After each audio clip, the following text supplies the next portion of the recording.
Uma exposição das 7 eras da Igreja. A Era da Igreja de Tiatira. Continuação da página 190.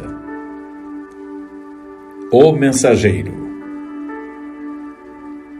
A Igreja, por muito tempo, havia se dividido em 2 grupos, o ocidental e o oriental. De vez em quando, um reformador levantava-se em uma ou em ambas as divisões e, por um pouco de tempo, guiava algum segmento da Igreja a um relacionamento mais profundo com Deus. Um homem desse calibre no Ocidente foi Francisco de Assis. Verdadeiramente bem-sucedido por um tempo, seu trabalho foi finalmente subjugado pela hierarquia de Roma. Pedro Valdo de Lyons, um mercador que renunciara à sua vida secular, tornou-se muito ativo em servir ao Senhor e atraiu muitos a ele. Porém, ele foi impedido em seu trabalho e excomungado pelo Papa. Nem os grupos do Oriente nem os do Ocidente tiveram entre eles um homem que pudesse ser o mensageiro para esta era, quando examinado à luz da Escritura. Entretanto, houve 2 homens nas Ilhas Britânicas, cujos ministérios na palavra e em obras podiam suportar o teste da verdade. Foram eles São Patrício e São Columba. Foi a São Columba que coube o quinhão de ser o mensageiro. Embora o mensageiro da era de Tiatira fora São Columba, quero falar um pouco sobre a vida de São Patrício como um exemplo para nós e também para mostrar a mentira da alegação de Roma de que São Patrício, assim como Joana d'Arc, foi mais um dos seus. Patrício nasceu da irmã de São Martim, na pequena cidade de Bonaverne, às margens do rio Clyde. Um dia, enquanto brincava à beira-mar com suas 2 irmãs, uns piratas se aproximaram e raptaram todos os 3. Para onde as irmãs foram, ninguém sabe, porém Patrício, seu nome era Sucate, foi vendido a um capitão da Irlanda do Norte. Sua tarefa era cuidar de porcos. Para fazer isto, ele treinou cães. Tão bem treinados eram seus cães que muitas pessoas de longe e de perto vinham comprá-los. Em sua solidão, ele voltou-se para Deus e foi salvo. Então veio o desejo premente de escapar e retornar ao lar e aos seus pais. Ele idealizou um plano que empregava grandemente a sua habilidade como treinador. Ele ensinou os cães a deitarem-se sobre ele e cobrirem seu corpo cuidadosamente e não se moverem até serem mandados. Assim, um dia, quando seu dono vendera diversos cães, Patrício mandou que os cães, exceto o líder do bando, entrassem no barco. O líder do bando, ao qual ele então dera um sinal secreto, fugiu e se recusou a embarcar. Enquanto o patrão e o comprador tentavam pegar o cão, Patrício entrou no barco e sinalizou aos cães para cobri-lo. Depois, com um assobio, trouxe o líder do bando para dentro do barco e sobre ele. Uma vez que Patrício não estava em nenhum lugar à vista, o comprador içou a vela e fez-se mar afora. Depois de se assegurar de que o capitão estava bastante longe para voltar, Patrício deu outro sinal aos cães que fez com que eles tumultuassem. Então ele apareceu e disse ao capitão que, a menos que ele o deixasse em terra firme no seu lar, ele mandaria os cães continuarem tumultuando e assumiria o comando do navio. Entretanto, o capitão era cristão e, quando ouviu a história do rapaz, de bom grado deixou-o em terra firme no seu lar. Lá, Patrício foi para a escola bíblica e retornou à Irlanda, onde pela palavra e pelo poder de Deus, com muitos sinais e prodígios, ganhou milhares para o Senhor. Em nenhuma ocasião sequer ele foi a Roma, nem em tempo algum foi comissionado por Roma. A verdade é que quando Roma finalmente fincou o pé sobre a ilha e quando viram que o tempo era oportuno, mataram mais de 100.000 cristãos que, através dos anos, tinham crescido a partir do grupo original que tinha vindo ao Senhor sob a direção de São Patrício. Cerca de 60 anos após a morte de São Patrício, Columba nasceu no condado de Donegal, Irlanda do Norte, da família real de Fergus. Ele tornou-se um brilhante e consagrado erudito, memorizando a maior parte da Escritura. Deus o chamou em voz audível para ser um missionário. Após ter ouvido a voz de Deus, nada pôde detê-lo. E seu ministério miraculoso fez muitos historiadores aclamarem-no junto aos apóstolos. Tão grande foi seu ministério, acompanhado de sinais sobrenaturais de alguns, principalmente estudiosos em Roma, pensavam que os relatos eram exagerados. Numa de suas jornadas missionárias, quando se aproximava de uma cidade murada, ele encontrou os portões fechados para ele. Ele alçou sua voz em oração para que Deus pudesse intervir e permitisse que ele tivesse acesso às pessoas a fim de pregar. Porém, enquanto ele orava, os mágicos da corte começaram a perturbá-lo com altos ruídos. Ele então começou a cantar um salmo. Enquanto cantava, Deus aumentou tanto o volume de sua voz que abafou os gritos dos pagãos. Repentinamente, os portões abriram-se espontaneamente. Ele entrou e pregou o Evangelho, ganhando muitos para o Senhor. Em outra ocasião, quando ele também fora impedido de entrar numa vila, quando ele se voltava para partir, o filho do chefe, de repente, ficou extremamente doente, prestes a morrer. São Columba foi rapidamente procurado e chamado de volta. Quando ele fez a oração da fé, o rapaz foi instantaneamente curado.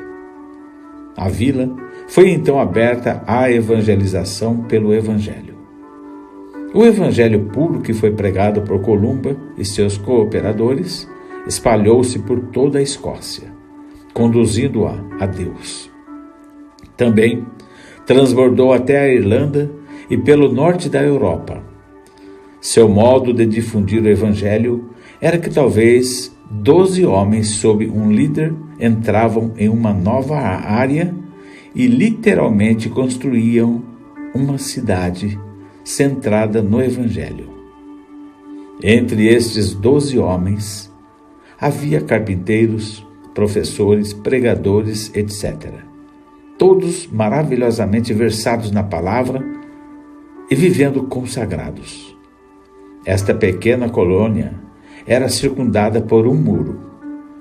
Logo, este recinto era cercado por estudantes e suas famílias em seus próprios lares, aprendendo a palavra e preparando-se para sair e servir ao Senhor como missionários, líderes e pregadores.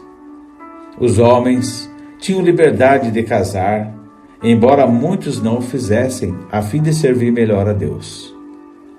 Eles permaneciam livres da ajuda do Estado e, por isso, evitavam a política. Em lugar de atacar outras religiões, eles ensinavam a verdade, pois criam que a verdade era arma suficiente para cumprir os fins que Deus tinha em mente para eles. Eles eram completamente independentes de Roma.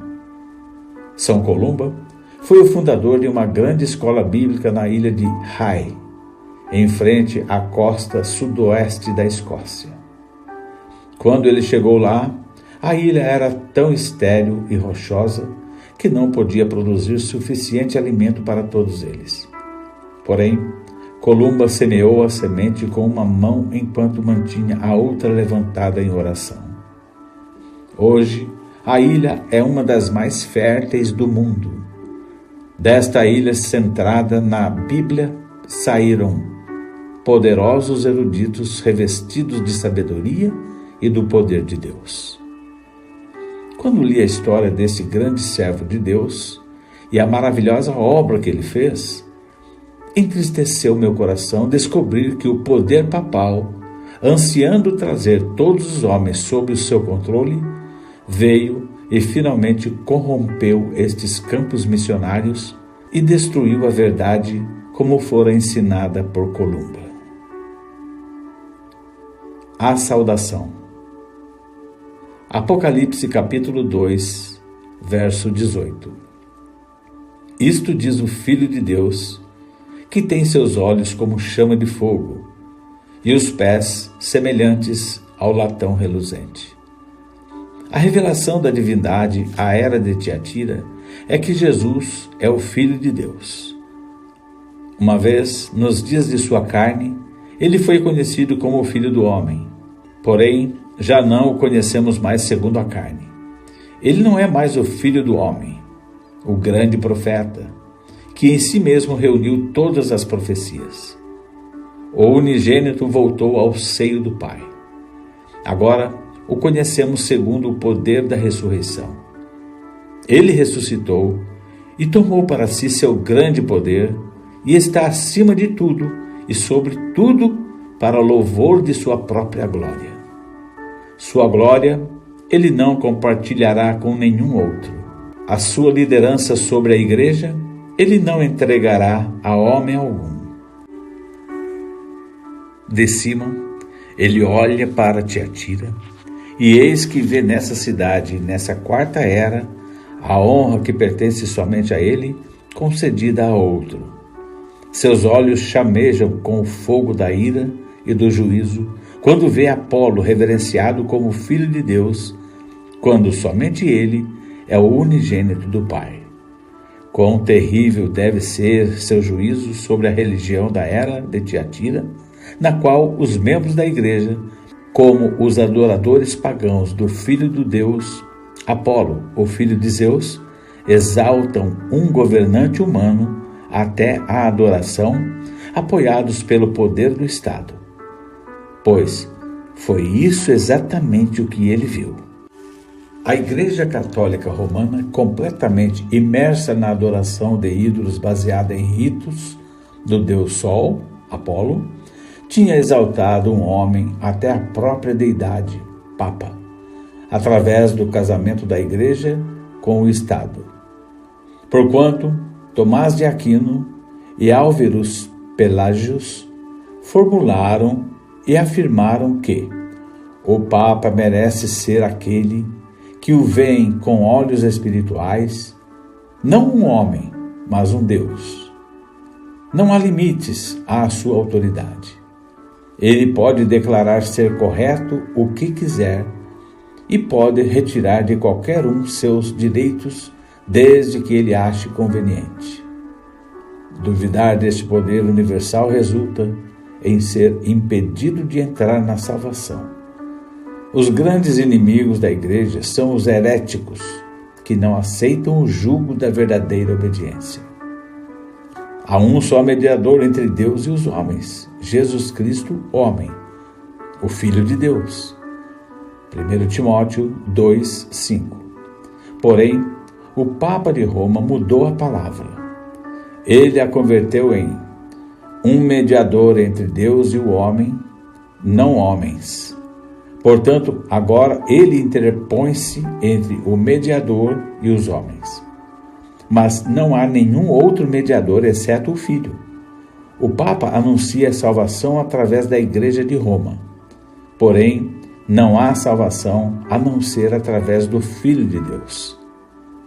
Não é de admirar que os olhos chamejam em ardente juízo.